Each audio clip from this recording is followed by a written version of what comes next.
Алохол з турботою та повагою до печінки і жовчного.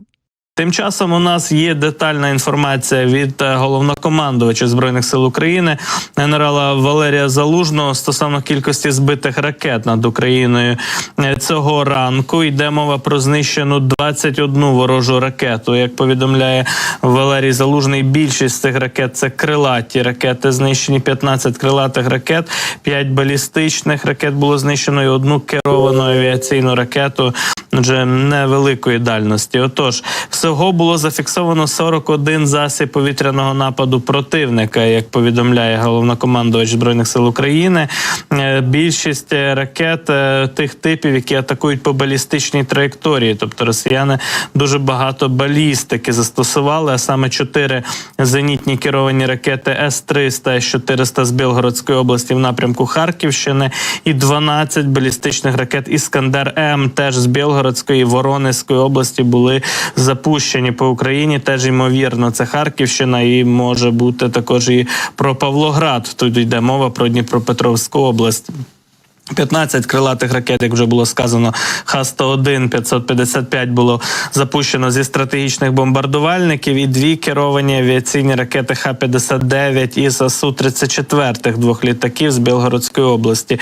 Отже, 21 ракету вдалося збити. І пишуть також, що не всі ворожі ракети, які атакували по балістичній траєкторії, досягли своїх цілей. Знову ж таки, акцент на ефективній роботі українських засобів радіоелектронної боротьби, які працюють так само вже ефективно по ракетах ворожих і змушують їх збиватися із маршруту, із напрямку до цілі, і таким чином забезпечують меншу кількість шкоди заподіяної, тяжких наслідків з боку російських тих обстрілів. Ну і знову ж таки бачимо, що є, на жаль, влучання, є, на жаль, падіння уламків, які спричинили ураження і пошкодження житлових будинків, як в столиці, в Києві, так само і в Павлограді, і в Харкові. Загалом йде мова про 5 загиблих людей і більше як 40 постраждалих внаслідок цієї терористичної атаки росіян ракетами цього ранку. Тим часом продовжимо ми обговорювати разом із вами міжнародну тематику. У нас вчора відбувся дуже важливий візит прем'єр-міністра Польщі Дональда Туска до Києва. І, власне, дуже багато є результатів, скажімо так, оголошень, заяв за підсумками цього візиту. Туск зустрівся як із своїм колегою, прем'єр-міністром України Денисом Шмигалем, так само і з президентом України. Відбулася двостороння зустріч із Володимиром Зеленським. Якраз ми бачимо зустріч глави держави України і також глави уряду Польщі Дональда Туска. Отож, це перший візит Туска після його вже призначення прем'єр-міністром після виборів минулої осені у Польщі.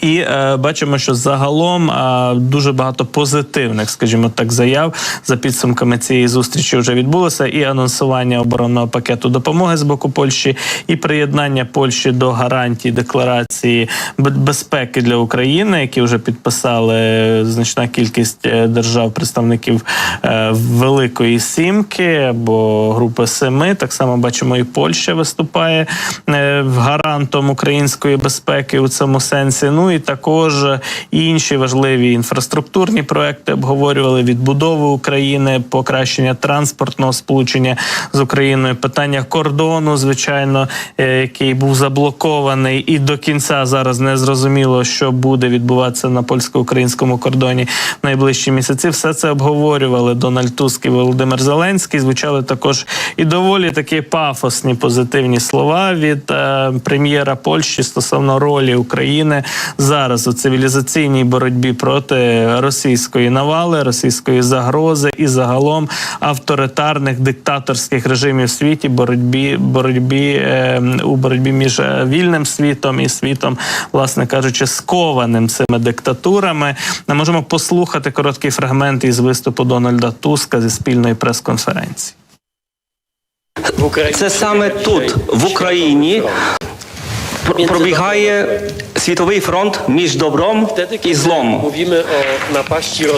Коли ми говоримо про напад Росії на Україну, ми не можемо не бачити того, що ми говоримо про чорно-білу ситуацію. Тут немає місця на будь-яку симетрію. Тут ніхто не має права, хто має очі, вуха, серце, хто чесний, ніхто у світі не може вдавати, що не бачить, що в Україні добро бореться зі злом. Не лише держава, на яку напали з агресором, але добро зі злом. І це в моральному сенсі, що зрозуміло, але також в політичному сенсі. Це сьогодні Україна на своїх плечах несе питання безпеки всього європейського континенту. Це сьогодні Україна платить велику ціну крові за цінності, які є фундаментом вільного світу. Я хочу, щоб це почули у всіх столицях Європи, і в Сполучених Штатах Америки, і в Канаді, у всьому вільному світі.